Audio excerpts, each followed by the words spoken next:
안녕하세요. 제 인생에서 가장 잊을 수 없는 생일은 값비싼 선물을 받은 날도 남편과 근사한 휴양지로 여행을 떠난 날도 아니었습니다. 30살이 되던 해 순수한 마음으로 시부모님께 좋은 식사 한 끼 대접하려다 시댁 식구 20명에게 둘러싸여 호구 잡힐 뻔했던 바로 그날이었습니다. 그날 아침 눈을 뜨자 커튼 사이로 햇살이 환하게 쏟아져 들어왔습니다. 기분이 꽤 좋았습니다. 30살이라는 나이, 적지도 많지도 않지만 인생의 한 매듭을 짓는 시기잖아요. 평소 일이 바빠 시부모님과 함께할 시간이 적었으니 이번 기회에 두 분 모시고 근사한 식사를 하며 관계도 좀 풀고 며느리 노릇도 해야겠다고 생각했습니다. 저는 3일 전부터 식당을 예약해 두었습니다. 서울 도심에 있는 꽤 유명한 고급 한정식집이었죠. 분위기도 고상하고 음식 맛도 일품이지만 가격은 만만치 않은 곳이었습니다. 그래도 생일이고 시부모님 대접하는 자리니 돈이 좀 들더라도 두 분이 기뻐하시면 그만이라 생각했습니다. 예약을 마친 후 시어머니께 전화를 드렸습니다. 어머니, 오늘 제 생일이라서요. 시내에 있는 한정식집 예약했어요. 저녁에 아버님하고 남편 민석 씨하고 저 이렇게 넷이서 오붓하게 식사해요. 수학이 넘어 시어머니는 더할 나위 없이 밝은 목소리로 웃으셨습니다. 아이고 그래 좋다 좋아. 역시 우리 며느리 효부야. 제 시간에 맞춰 갈 테니 걱정 마라. 전화를 끊고 나서 내심 뿌듯했습니다. 이참에 시어머니와의 미묘한 신경전도 좀 누그러뜨릴 수 있을 것 같았죠. 아시다시피 고부 갈등이라는 게 거창한 원한이 아니라 사소한 것들이 쌓여 생기는 거니까요. 오후에 반차를 내고 백화점에 들러 시부모님 선물을 골랐습니다. 시어머니께는 고급 캐시미어 머플러를, 시아버지께는 다도를 즐기시니 자사옷 찻잔 세트를 샀습니다. 두 분께 꼭 필요한 물건들이었죠. 선물을 챙겨 들고 식당으로 향했습니다. 조금 일찍 도착해서 시부모님이 좋아하시는 요리를 미리 주문해 둘 생각이었습니다. 식당 직원의 안내를 받아 예약한 룸으로 들어갔습니다. 4인이 앉기에 딱 좋은 아늑하고 조용한 방이었습니다. 직원에게 가족들이 다 오면 주문하겠다고 말하고 메뉴판을 받아두었죠. 옆 의자에 선물 꾸러미를 올려두고 가족들과 오순도순 식사할 생각에 설레고 있었습니다. 그런데 자리에 앉은 지 10분도 채 되지 않아 룸 문이 쾅 하고 열렸습니다. 시부모님이 오신 줄 알고 고개를 들었다가 턱이 빠질 뻔했습니다. 문 앞에 서 있는 건 시부모님이 아니라 남편의 고모였습니다. 그 뒤로 고모부, 사촌도련님, 사촌동서, 그리고 이름도 잘 모르는 먼 친척들이 줄줄이 비엔나 소시지처럼 엮여 들어오더군요. 고모는 들어오자마자 특유의 큰 목소리로 떠들었습니다. 아이고, 식당 찾기가 왜 이렇게 힘들어. 민석이 장소 참 잘 골랐네. 방이 훤하니 좋다. 그러면서 앞장서 들어왔고 뒤따라온 사람들도 제 집 안방인 양 자리를 잡고 앉기 시작했습니다. 저는 너무 당황해서 벌떡 일어나 물었습니다. 고모님, 어떻게 오셨어요? 저는 초대하지 않았는데요. 제 말이 끝나기도 전에 고모는 손을 휘휘 내저으며 아무렇지 않게 대꾸했습니다. 에이, 무슨 섭섭한 소리를. 사돈어른 시어머니 그러시더라. 오늘 내 생일이라 밥 산다고. 다 한 가족인데 밥 한 끼 같이 먹는 게 뭐 어때서. 사람 많으면 북적북적하고 좋잖아. 그제야 상황이 파악됐습니다. 시어머니가 동네방네 소문을 내고 친척들을 불러 모은 겁니다. 분명히 넷이서만 식사하자고 못을 박았는데 어떻게 이 많은 사람을 부를 수 있는 거죠? 끓어오르는 화를 억누르며 물었습니다. 그럼 시부모님은요? 오고 계세요? 오고 있지. 저 뒤에 있어. 고모의 말이 떨어지기가 무섭게 시어머니가 시아버지의 팔짱을 끼고 당당하게 들어오셨습니다. 그 뒤로 남편 민석 씨와 또 다른 무리의 친척들 작은아버지, 작은어머니, 사촌 형제들, 이 우르르 몰려왔습니다. 좋기 20명은 되어 보였습니다. 아늑했던 4인용 룸은 순식간에 20명으로 꽉 차서 숨이 막힐 지경이었습니다. 공기는 탁해졌고 누군가는 외투를 의자에 대충 걸쳐놓고 누군가는 휴대폰으로 영상을 크게 틀어놓고 아이들은 좁은 방 안을 뛰어다니다가 직원이 세팅해둔 식기를 깰 뻔했습니다. 이 난장판을 보고 있자니 울화가 치밀어 올랐습니다. 시어머니 옆으로 다가가 목소리를 낮춰 따졌습니다. 어머니, 분명히 넷이서만 식사하자고 말씀드렸잖아요. 이게 뭐예요? 이 방에 다 앉지도 못할 뿐더러 저는 이렇게 많은 사람 식사비 감당할 준비 안 됐어요. 하지만 시어머니는 미안해하기는커녕 제 손을 잡으며 뻔뻔하게 웃으셨습니다. 아이고 며느리야, 무슨 말을 그렇게 하니? 오늘 내 생일이고 좋은 날인데 사람 많으면 좋지. 다 우리 식구들인데 평소에 얼굴 보기도 힘들잖아. 이참에 모여서 밥 먹는 거지. 그리고 네가 밥 사는 건데 사람이 많이 와야 너도 면이 서지 않겠니? 기가 차서 헛웃음이 나올 뻔했습니다. 제가 밥을 사는데 떼거지로 몰려와서 얻어먹는 게 제 체면을 세워주는 거라고요. 이게 무슨 기적의 논리입니까? 따지려던 찰나 시어머니는 제게 틈도 주지 않고 친척들을 향해 소리치셨습니다. 자자, 다들 자리 잡고 앉으세요. 오늘 우리 며느리 생일이라 며느리가 쏘는 거니까 절대 사양하지들 말고 여기 음식이 아주 비싸고 맛있다니까 평소 못 먹어본 거 제일 비싼 걸로 골라요. 우리 며느리 돈 걱정 안 해도 돼. 그 말이 신호탄이 되었습니다. 룸 안의 친척들이 환호성을 질렀습니다. 고모가 제일 먼저 메뉴판을 낚아채듯 펴들며 말했습니다. 어머, 진짜? 그럼 나 사양 안 한다? 나 이 집 갈비찜이랑 신선로 꼭 먹어보고 싶었어. 오늘 무조건 시켜야지. 작은 어머니도 거들었습니다. 나는 킹크랩 먹을래. 한 마리에 몇십만 원 한다던데. 남편의 사촌형은 문 밖을 향해 소리쳤습니다. 여기요. 여기 발렌타인 30년산이나 제일 비싼 양주 있으면 2병 가져와요. 없으면 안동소주 제일 좋은 걸로. 저는 멍하니 서서 그들이 아귀다툼하듯 비싼 메뉴를 고르는 꼴을 지켜봤습니다. 옆에 있는 남편 민석 씨를 쳐다봤지만 그는 고개를 숙인 채 휴대폰만 만지작거리고 있었습니다. 마치 이 상황이 자신과 아무 상관없다는 듯이요. 그래, 좋다. 니들 다 같이 때로 몰려와서 뜯어먹겠다 이거지? 내가 호구인 줄 알지?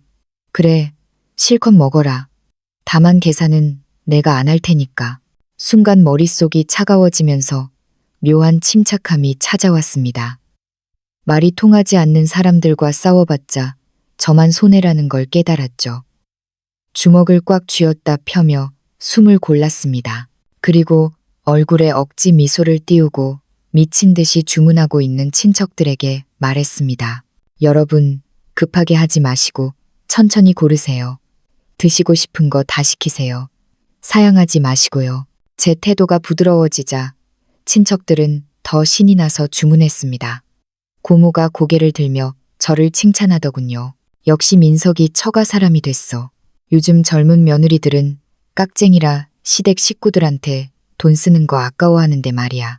저는 대꾸 없이 웃어만 주고 막 들어온 직원에게 손짓했습니다. 저기요, 잠시만 이쪽으로 와주세요. 드릴 말씀이 있어요. 직원이 다가오자 저는 흥분해서 떠드는 친척들과 의기양양한 시어머니를 한번 훑어보고는 직원에게 또렷하게 말했습니다. 이 방에 있는 모두가 들을 수 있도록요. 주문하신 내용 빠짐없이 잘 적으시고요. 여기에 이 집에서 제일 비싼 스페셜 코스 하나 더 추가해 주세요. 그리고 저분들이 주문한 양주도 다 챙겨주시고요. 아, 그리고 가장 중요한 건데 이 모든 음식값과 술값은 저기 앉아 계신 시어머니 앞으로 달아주세요. 순간 시끌벅적하던 루만이 찬물을 끼얹은 듯 조용해졌습니다. 침 튀기며 주문하던 친척들의 동작이 멈췄고 모두의 시선이 제게 꽂혔습니다. 고모의 손에서 메뉴판이 탁 하고 테이블로 떨어졌습니다. 작은 어머니는 입을 벌린 채 다물지 못했고요. 가장 볼만했던 건 시어머니의 표정이었습니다. 방금 전까지 주름지게 웃던 얼굴이 하얗게 질리더니 눈이 튀어나올 듯 커져서 저를 쳐다보았습니다. 마치 귀신이라도 본 사람처럼요. 저는 시어머니가 정신 차릴 새도 없이 직원에게 액기를 박았습니다. 직원분, 확실히 기억하세요. 오늘 모든 음식과 술값은 제 시어머니가 내실 겁니다. 저랑은 상관없어요. 나중에 딴소리 하시거나 계산 안 하시면 바로 경찰 부르세요. 제가 증인서 드릴게요. 직원도 당황해서 어쩔 줄 몰라 하다가 살벌한 분위기에 눌려 네, 알겠습니다. 손님 하고는 도망치듯 나갔습니다. 방 안은 바늘 떨어지는 소리가 들릴 정도로 정적에 휩싸였습니다. 한참 뒤에야 시어머니가 떨리는 목소리로 소리쳤습니다. 너, 이 불효막심한 년, 지금 뭐라고 했어? 나보고 계산하라니. 네가 밥 산다며 왜 나한테 뒤집어 씌워?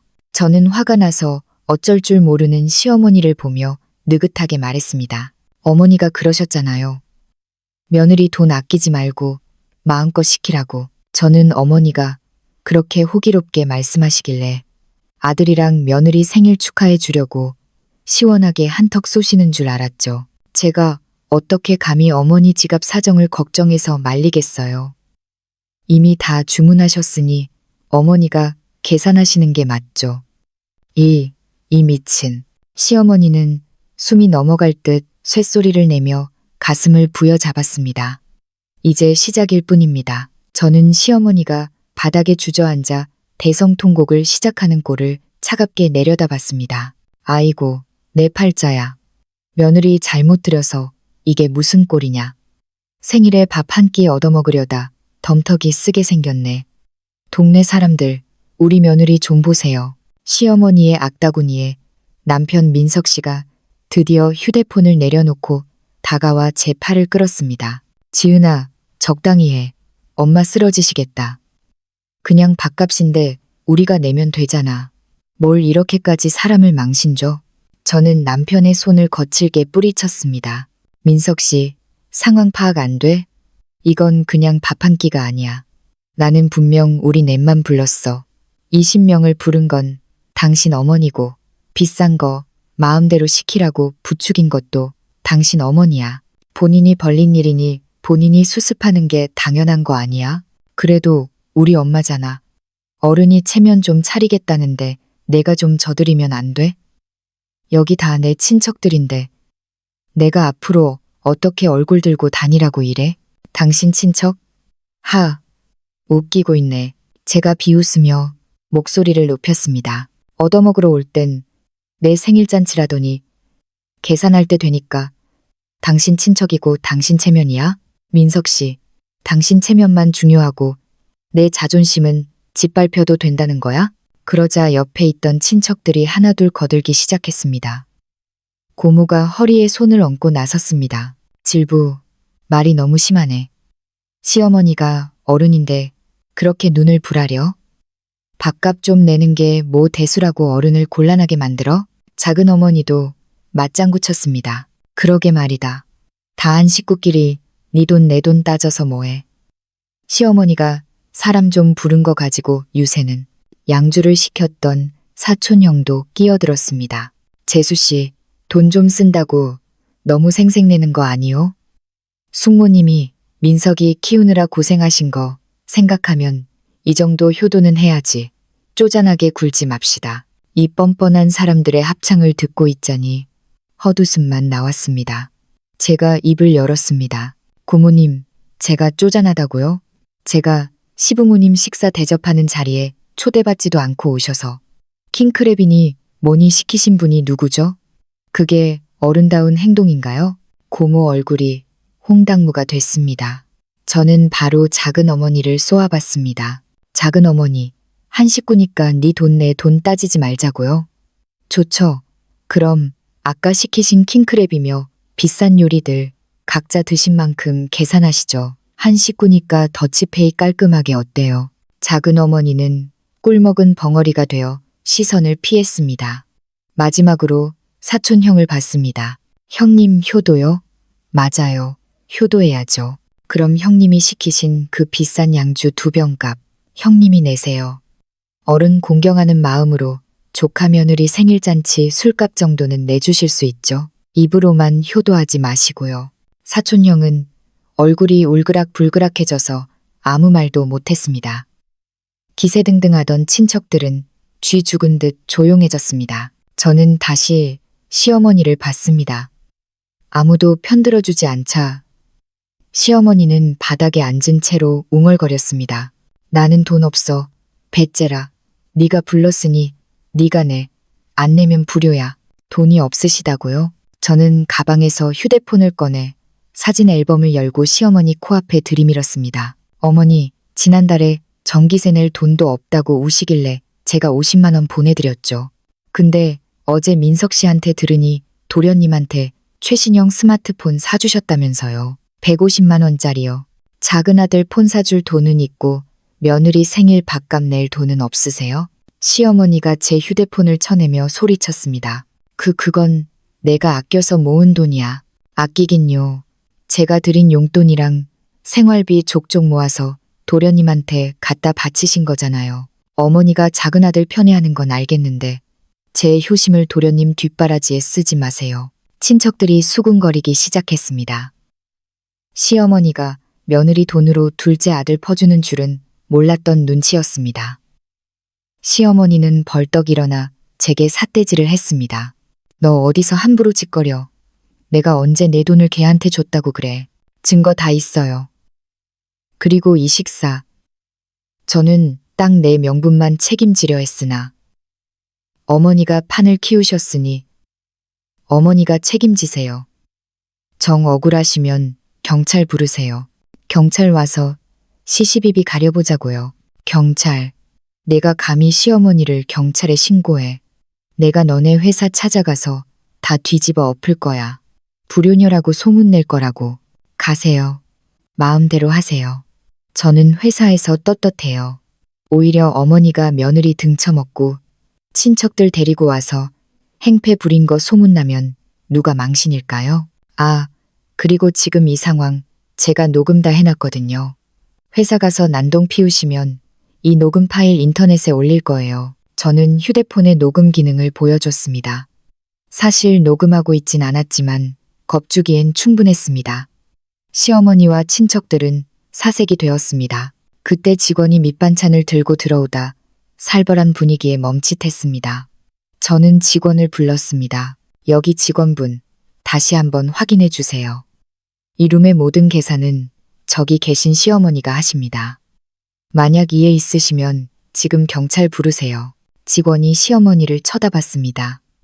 시어머니는 입술을 달달 떨다가 결국 기어들어가는 목소리로 말했습니다. 네, 앞으로 달아나요. 저는 그제야 안도의 한숨을 내쉬었습니다. 한판 승부에서 이긴 겁니다. 저는 구석에 두었던 선물 꾸러미를 들고 시아버지께 갔습니다. 아버님, 생신 선물은 아니지만 건강하시라고 찻잔 샀어요. 드세요. 시아버지는 민망한 듯 선물을 받으며 고맙다 하고 말끝을 흐렸습니다. 저는 시어머니께도 머플러를 내밀었습니다. 어머니, 이건 선물이에요. 오늘 일은 유감이지만 며느리 도리는 해야죠. 시어머니는 머플러를 거들떠보지도 않고 제 손을 쳐냈습니다. 머플러가 바닥에 떨어졌습니다. 필요 없다. 어디서 가식이야. 저는 담담하게 머플러를 주워 의자 위에 올려두었습니다. 받든 말든 어머니 마음이시죠. 전 드릴 거 드렸습니다. 그리고 남편을 보며 말했습니다. 민석 씨, 밥맛 떨어져서 난 갈게. 당신 친척들이랑 맛있게 먹어. 계산은 어머니가 하신다니까 걱정 말고. 지은아, 너 진짜 갈 거야? 남편의 애타는 부름을 뒤로하고 저는 가방을 챙겨 룸을 나갔습니다. 식당을 빠져나오니 찬바람이 얼굴을 때렸지만 속은 더없이 시원했습니다. 차에 시동을 걸고 나니 그제야 긴장이 풀리며 손이 떨려왔습니다. 하지만 후회는 없었습니다. 집으로 가는 길 남편에게서 전화가 빗발쳤지만 다 무시했습니다. 그러다 낯선 번호로 전화가 와서 받았더니 시어머니였습니다. 야, 이 나쁜 년아, 네가 사람이냐? 밥값이 수백만 원이 나왔는데 나보고 어쩌라고. 어머니가 내신다고 했잖아요. 끊습니다. 저는 전화를 끊고 그 번호도 차단했습니다. 집에 도착해 샤워를 하고 나오니 초인종이 미친 듯이 울렸습니다. 인터폰을 보니 시어머니, 남편, 고모, 작은어머니가 문 앞에 서 있었습니다. 문 열어. 이 문 안 열어. 저는 문을 열지 않고 인터폰으로 말했습니다. 돌아가세요. 경찰 부르기 전에. 경찰 불러. 동네 사람들 다 나오라고 해. 며느리가 시어머니를 문전박대한다고. 시어머니가 복도가 떠나가라 소리를 지르기 시작했습니다. 이웃들에게 피해가 갈까봐 어쩔 수 없이 문을 열어줬습니다. 우르르 들어온 그들은 거실을 점령하고 저를 성토하기 시작했습니다. 어떻게 밥값을 시어머니한테 미루니? 네가 그러고도 사람이니? 식구끼리 너무한 거 아니냐? 온갖 비난이 쏟아졌습니다. 저는 소파에 앉아 그들을 차갑게 노려봤습니다. 다들 조용히 하세요. 제가 왜 이혼을 결심했는지 아세요? 이혼? 남편이 놀라 되물었습니다. 그래, 이혼. 당신 식구들의 그 끝없는 탐욕. 그리고 그걸 방관하는 당신. 지긋지긋해. 오늘 일이 결정타였어. 내 돈이 당신들 쌈짓돈이야? 저는 그동안 모아둔 증거 자료들 시어머니에게 보낸 송금 내역. 도련님이 쓴 카드 내역. 친척들이 빌려가고 안 갚은 돈장부를 꺼내 탁자에 던졌습니다. 이게 다 내가 호구처럼 당해준 증거들이야. 이거 들고 법원 갈 거야. 소송 걸면 당신들 위자료 토해내야 할걸? 법원, 소송이라는 말에 시어머니와 친척들의 기세가 꺾였습니다. 민석 씨 선택해. 합의 이혼할래? 아니면 소송으로 갈래? 소송 가면 당신 어머니가 내 돈 빼돌려 도련님 준 것까지 다 까발려질 거야. 결국 그들은 아무 말도 못하고 쫓겨나듯 나갔습니다. 남편은 마지막까지 저를 애처롭게 쳐다봤지만 저는 문을 쾅 닫아버렸습니다. 다음 날 회사에 출근하니 시어머니가 또 친척들을 대동하고 로비에 와 있었습니다. 저를 망신 주려는 속셈이었죠. 하지만 저는 당당하게 로비로 내려가 동료들이 보는 앞에서 시어머니의 만행을 조목조목 따졌습니다. 오히려 시어머니가 망신을 당하고 도망쳤습니다. 이혼 소송은 생각보다 싱거웠습니다. 제가 가진 증거가 너무 확실했거든요. 남편은 집도 재산도 반반 나누자고 했지만 집은 친정 부모님이 해주신 돈과 제가 결혼 전 모은 돈으로 산 거라 제 명의를 지킬 수 있었습니다. 법원은 제 손을 들어줬고 시어머니가 제 돈을 횡령한 부분까지 인정되어 재산 분할에서도 유리했습니다. 그 후 들리는 소문으로는 그날 식당에서 시어머니는 결국 카드를 긁었고 그것도 할부로 친척들은 밥값 내라 할까봐 도망쳤다고 합니다. 시어머니는 그 빚 때문에 도련님에게 사준 폰도 환불하려다 못하고 알아놓으셨다더군요. 남편 민석 씨는 이혼 후 폐인처럼 지낸다고 들었습니다. 저는 이혼 후 날개를 단 듯 자유로워졌습니다. 회사에서는 승진했고 주말에는 평소 배우고 싶었던 꽃꽂이를 시작했습니다. 꽃을 만지며 마음의 상처도 치유되었죠. 그리고 그 꽃꽂이 공방에서 지금의 남자친구 서준 씨를 만났습니다. 그는 말수가 적지만 늘 저를 배려해주는 따뜻한 사람입니다. 제 과거를 듣고도 고생 많았어요. 이제는 내가 지켜줄게요. 라며 안아주었죠. 우리는 얼마 전 약혼했습니다. 지금 저는 서준 씨와 함께 꾸민 새집 베란다에서 저무는 노을을 바라보며 이 글을 씁니다. 지난날의 아픔은 저를 더 단단하게 만들었습니다. 여러분, 행복은 참는 자에게 오는 게 아닙니다. 부당함에 맞서고 나 자신을 지킬 줄 아는 사람에게 찾아옵니다. 제 이야기가 지금 힘든 시간을 보내고 계신 누군가에게 작은 용기가 되었으면 좋겠습니다.